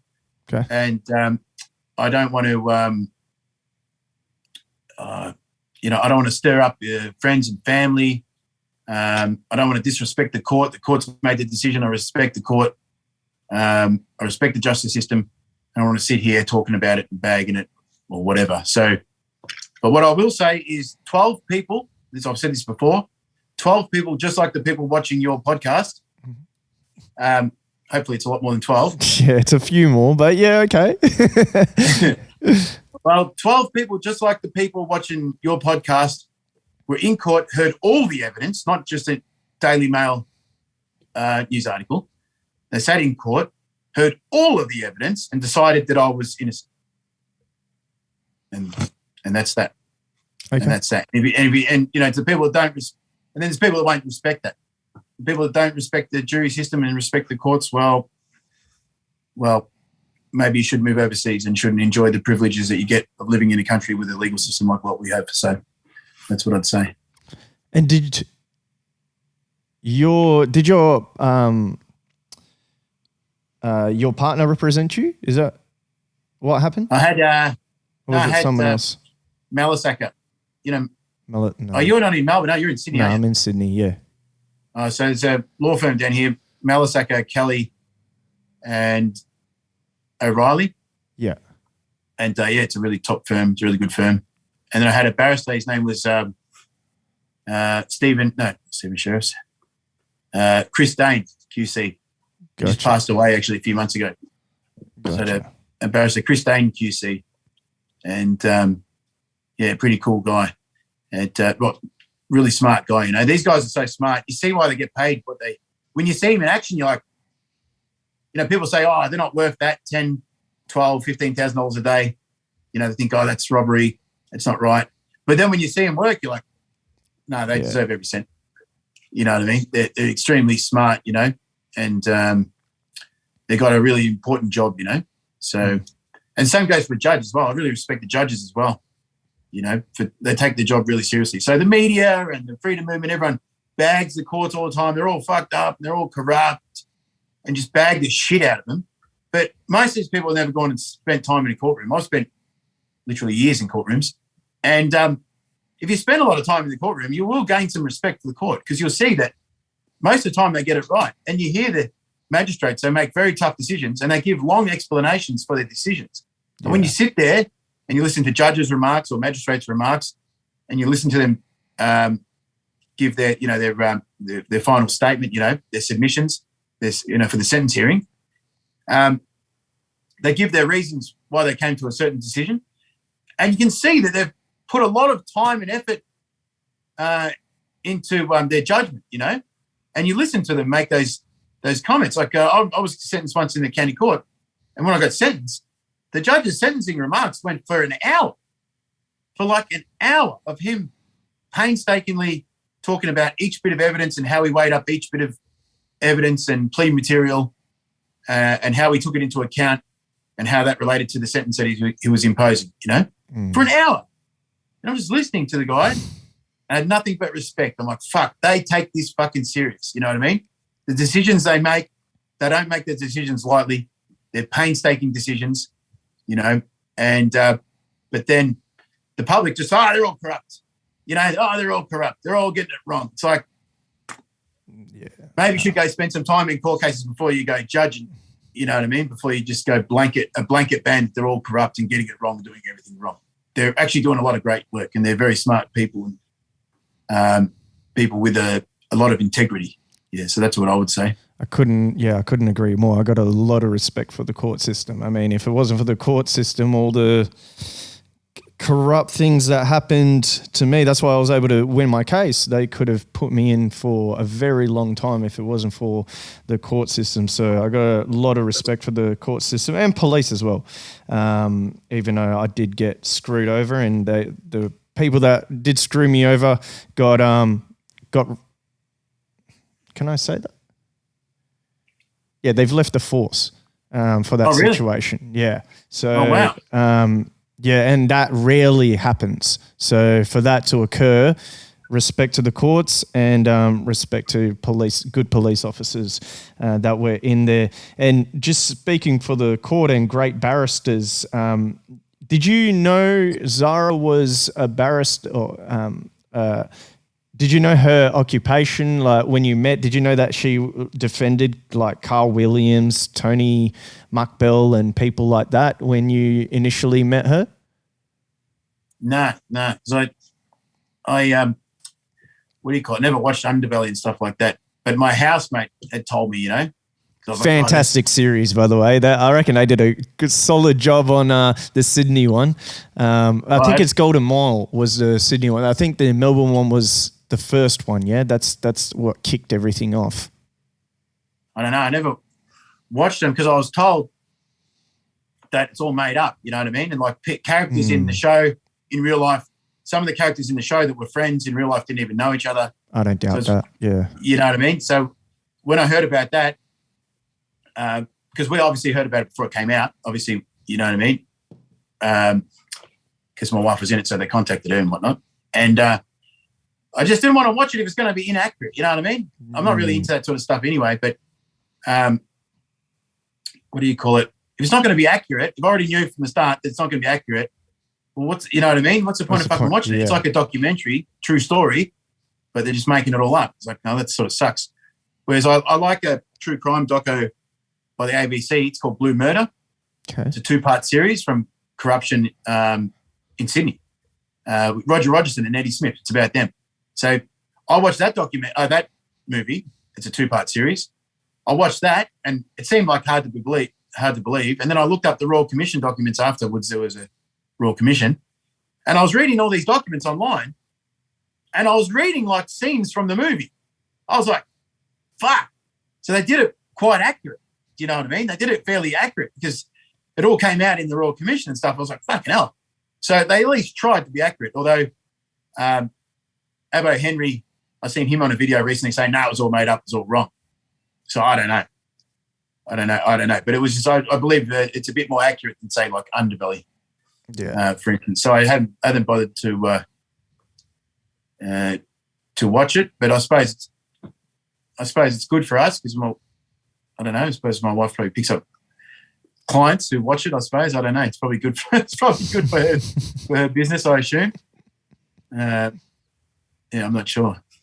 Where this whole thing in terms of the freedom movement, moving on from the legal stuff, are you in support of lockdowns? I don't really care anymore, you know what I mean? Like if the government said, put it this way, if the government said either now or even from the start, hey, we're just going to let it rip and it's not worth infringing on freedoms to save lives, if they'd said that hypothetically, and so we're going to let it rip and 500,000 people are going to die, I'll be like, sweet, fine. I'll be fine with that. Wouldn't bother me. Well, I wouldn't be saying it's wrong. Like I'm not bothered. Do you know what I mean? I don't know what the answer is. I don't know if the government should be doing lockdowns or not. I don't know if it's justified to save lives, whether it actually does save lives. Your followers, I'm sure, will debate that and say maybe it doesn't. I don't know.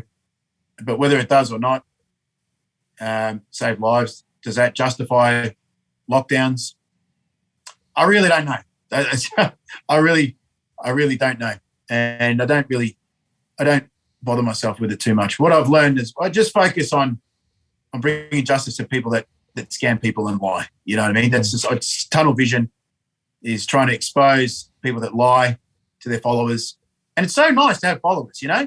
Like I have these followers and they all inbox me all these nice, you know, and some of them I made friends with and they're so nice and kind to me and show me all this support and they've made me a better person. Like now I've really, I watch my language and I don't make such hectic videos anymore because then some of my followers will get pissed off if I use too vulgar language and if I use some really dark satire, will upset a lot of my followers. So it's molded me a little bit to behave a bit better.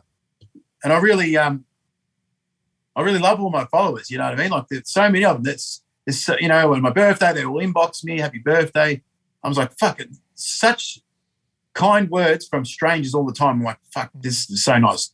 It's all new to me. And it's really, really, really nice. And so you get these followers online, you speak your truth, you make your videos, comedy or anti-scamming activism or whatever it is, journalism, whatever.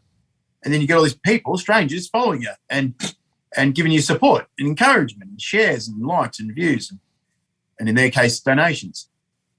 And then, so I think that's a really cool thing. And then I really appreciate my followers and I feel like I'm in debt to them for showing me all this support. But to do that and then scam them out of money. It's So what have I got? 10,000 followers or whatever. Not a few thousand of them are engaged, that are engaged every day. And I've got their trust and their support, Yeah. To think to myself, get money out of them, I just can't believe that. Like, you know what I mean? Try to scam those nice people that follow me, give me all this encouragement, and they forgive me for my past. They've allowed me redemption. I'm redeeming myself, all that sort of thing. And they're really kind to me. And then to just think, I'll sell them some T-shirts and I'll make fucking, I'll get them to donate for a court case. I've got court cases coming out my ass. I could start a GoFundMe and ask people to help pay for it. I don't. But, yeah, just to ask those people, to scam those people out of money, I just think that's pretty fucked up. You know what I mean? Like, I just reckon that to scam them out of money, to take the piss, and you've got 3-4 times the followers I've got. Do you know what I mean? Just to think of all those people and see dollar signs. Yeah, that's fucked. It upsets me. And I fight the people that do that. And then because of that, I focused on that for those reasons. I sort of disengaged a bit with what the government are doing, lockdown, mandates. Gotcha. Yeah. I just kind of stopped caring. And then, and also secondly, why I was kind of not worried too much about it is I've noticed as well when I engage more with the normal world, not online, I noticed that most people don't give a shit. Do you know what I mean? Like I speak to my wife, she couldn't give a fucking shit. Doesn't want to know. She just live, kids got soccer, kids got to do this, we're doing this. We're just living our lives. And I see my neighbours and family, friends. They don't give a shit. And definitely don't want to talk about it. We bring it up. They don't want to talk about politics and mandates. You know what I mean? They've got goals in life. They're building a car. They're building a house. Getting a new jet ski, or the kids with soccer or basketball. My kids in gymnastics, soccer, fucking ballet, fucking you name it. And people are just living their lives. So it doesn't really fucking matter that much. You know what I mean? Yeah. The world will go on. Australia will still be a great place. I fight these people and I hate what they do, but I'm happy to know that at the end of the day, it fucking really doesn't matter that much. Australia is going to stay a great place. We're going to move forward. People are going to keep living good here. It's not the end of the world that, for me, it's not the end of the world that all these grifters get away with scamming so many people and radicalizing so many people and lying to so many people. It's not the end of the world. You know what I mean? As passionate as I am about it, I'm aware, mostly from talking to people on the street and talking to my neighbours and my friends and family. No one really gives a shit. The world is still a good place, Yeah. Life goes on. So that's what I think. Lastly, before I let you go, mate, one thing that I personally believe that is important, and I've been asking some of the guests lately at the end of episodes to touch on, is young men today. Your message to someone that's feeling down or depressed or they're a bit lost in the world right now, what's your message to them specifically? People feeling depressed? Yeah, young men specifically. Fucking, that's a big question, man. Yeah, I know, mate. That's a big question. I'll say to young men like that are having a hard time, don't take advice off people like me. Get good advice. Get a good mentor. I mean, you've had a lot of experiences in the past, dark experiences. You've lived through a lot. You've had experiences calling out online, even though you say you're not tech literate, but you've been very well online to call out people. You've got a lot of lived experiences. So, and I feel like a lot of young men coming up these days, they're a bit stuck at home, whether they have anxiety of going out into the world. It plays a big part. They're trying to pertain an image, hold an image that may not be the right path. So I think you'd be actually perfect to speak on it. Okay, well, Yeah, I've had depression before. I've seen psychiatrists. I've got being diagnosed with ADHD, I think OCD at one point. I've taken heaps of different antidepressants. I take that one and didn't work. And I tried this one, and I've done heaps of psychotherapy in my life, and I don't anymore, and I don't take the medication anymore, but I don't regret it. And I would say to people like that is try to find a counsellor, because it's very helpful to do therapy, and you can get a mental health plan from your GP, which gives you 10 free sessions. So even if you're broke, you can find a counsellor or a psychiatrist or a psychologist, and seek help. Go and go and speak to a therapist, a psychologist or a psychiatrist, and think of it like this. If your computer's broken, you get a computer expert to fix it. If your car's broken, you go to a mechanic. If your pipes are broken on your toilet, you go to a plumber. So if you're feeling depressed or anxious or anything like that, then you go and see a psych. You know what I mean? So don't have any shame about going to see a psych. It's just a logical thing to do. If you're feeling depressed, then you need to go and speak to someone who specialises in that. Not to your mates, not to online, go on the fucking Facebook and look for help there. Go and see a professional. That's what I would say. They're everywhere. Go and see a psychiatrist or a psychologist. Get some help. Talk to them. Talk to the experts. And they could be wrong. They could fuck you up. But your best chance, you might as well go to the expert. Just like what I was saying. If your pipes are broken on your toilet, go to a fucking plumber. You don't, you can go online and go on a blog somewhere and ask people, how do you fix the pipe on the toilet? And people will tell you, strangers will tell you, but who are they? They might give you the wrong advice and you break the toilet. You know what I mean? And the same goes for your mental health, So you're taking a bit of a risk going online looking for help with your mental health. I say skip that. It's too risky. Go and see a psychiatrist, a psychologist, speak to them and get their advice. And sometimes you have to swap to different counsellors. You got one, you don't gel with them, they don't quite get you, or you don't feel comfortable with them, that's fine. Don't give up, though. That's the important thing. So don't give up. Go, it didn't work. Because people like to do that. I've seen a psychiatrist. It fucking didn't work. It was a big failure. And they just hit the piss or the drugs. But I tried it. It didn't work. It's like, okay, you tried it. It didn't work. So did you then go to another one? Did you try again? Oh, no, it didn't work. Oh, so it didn't work with that one.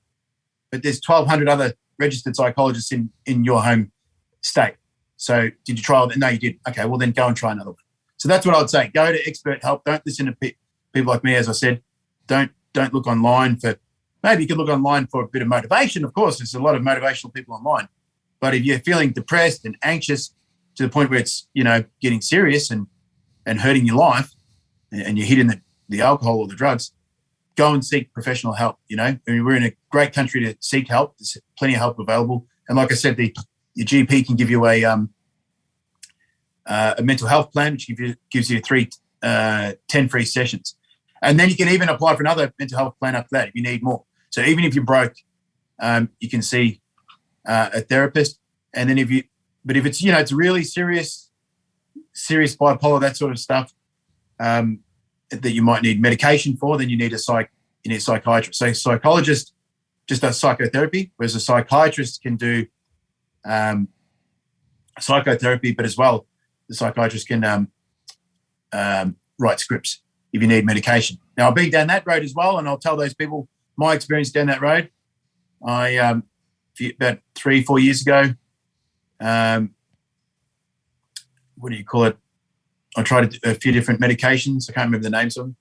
They gave me some side effects. It was horrible.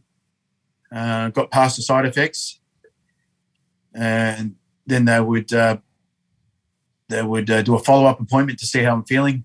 Didn't work. Then they try a new medication. So they kept swapping the medication to another one, and I was like, no, still feel the same. And then I was taking one. I kind of thought it was working. I just stayed on it for 6 months, and I thought it was helping me. I thought, yep, I'm good now. But I think it was like a placebo effect. I kind of thought, well, I'm on this antidepressant. It's not giving me side effects, and I'm pretty happy, so it must be working. But then I forgot to take it on holidays once, and I didn't have it for a week. And then I got back, and I was like, I feel exactly the same. I haven't had it in a week, and I fucking feel exactly the same. And my wife goes, I reckon you're actually better. She goes, I reckon you've been easier to be around. I was like, wow. So I stopped taking it. That was about 4 years ago. So I don't know if that experience will help anyone. But that was my experience. I thought maybe I needed to be on meds, and it turned out I didn't. It turned out I didn't need to be on medication, and it turned out that psychologist might have maybe dropped the ball because it turned out that the medication wasn't working, and when I, like I said, forgot to take it on holidays and didn't have it, I felt fine, if not better. So I don't take that medication anymore, but I don't really regret it. I learned something, and my life's going pretty well now, and I don't get depressed anymore. So maybe I learned something from the psychotherapy. So yeah, the message is go and see a psychiatrist or a psychologist and talk to them. Talk to an expert. They could get it wrong. You could get a bad psychiatrist. Because shit, you might have to change. They could get it wrong. But if they could get it wrong, if the professional, especially a psychiatrist, that's 10 years uni to be a psychiatrist. That's a PhD. That's 10 years fucking uni. So if they can get it wrong and fuck you up and you have to go to another one, so if the expert can get it wrong, well, what chances has some Joe Blow online got of helping you through your depression? I say that's a big risk. I mean, maybe for motivation, yes, and positive words, yes, but if you've got serious mental health problems and you're depressed, anxious, anxiety, OCD, ADHD, anything like that, don't risk it. Put it in the hands of a professional. That's what I would say. Perfect. And I appreciate that. Been trying to get some messages to some young men lately. So I do appreciate that. Humble yourself enough so you can go see a psychiatrist, and also after you see a psychiatrist, try and assess yourself and see how you're going. Thank you so much, Lance. I appreciate your time. Tell everyone where they can find you and support your work. Just Lucky Lance on Facebook, Instagram and Twitter. Awesome. Appreciate your time, mate. Thank you. Thanks, mate. Thanks for your time. Thank